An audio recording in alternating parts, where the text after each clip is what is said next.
ওইদিকে একটা দরজা আছে, একটা জানালা আছে। আপনি নিয়ত করলেন হচ্ছে আমি এই দরজাটা রাখছি এবং এই জানালাটা রাখছি দিনে যেন আমি 5 বার আজান শুনতে পারি। তাহলে এটা তো এমনি আপনাকে রাখতে হইতো না আপনার এই যে বাতাস, আলো বাতাস আসার জন্য। কিন্তু আপনি নিয়ত করছেন না আমি এই দরজা এবং জানালা রাখছি যেন 5 বার দিনে আমি মসজিদ থেকে মধুর আজানের ধ্বনি শুনতে পাই। তো এই দরজা এবং জানালা যতদিন থাকবে, যতদিন মসজিদে আজান হবে, ততদিন আপনি সওয়াব পাতি থাকবে। সুবহানাল্লাহ। এই কারণে আমরা এরকম নিয়ত করবো, আমাদের নিয়তগুলো যেন অনেক বড় হয়। আপনি যখন নিয়ত করবেন, নিয়ত করার পর থেকে আপনার রিওয়ার্ডস, আপনার সওয়াব আপনি পাইতে থাকবেন ইনশাআল্লাহ। ঠিক আছে? তো এই কারণে আমাদের এই নিয়তে পরিশুদ্ধ থাকা দরকার।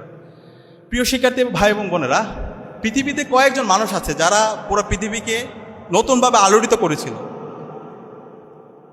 এর মধ্যে একজন হচ্ছে তুরস্কের নাজিমুদ্দিন এরবাকান। আপনারা কি ওনার নাম শুনেছেন? মানে একজন মানুষ চাইলে যে একটা নেশনকে অনেক উঁচুতে নিয়ে যেতে পারে, এরকম কয়েকজন মানুষের এক্সাম্পল আমি আপনাদেরকে দিব। এর মধ্যে একজন হচ্ছে নাজিমুদ্দিন এরবাকান, তুরস্কের। এই নাজিমুদ্দিন এরবাকান তিনি তুরস্কের মেকানিক্যাল ইঞ্জিনিয়ারিংয়ে একটা ইউনিভার্সিটিতে পড়াশোনা করেছে, মিডল ইস্ট টেকনোলজিক্যাল ইউনিভার্সিটিতে।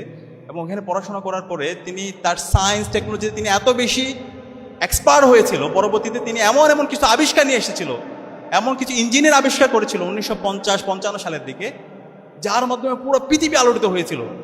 পুরো পৃথিবী তুরস্কের এই ইনোভেশন দেখে তারা অবাক হয়ে গিয়েছিল।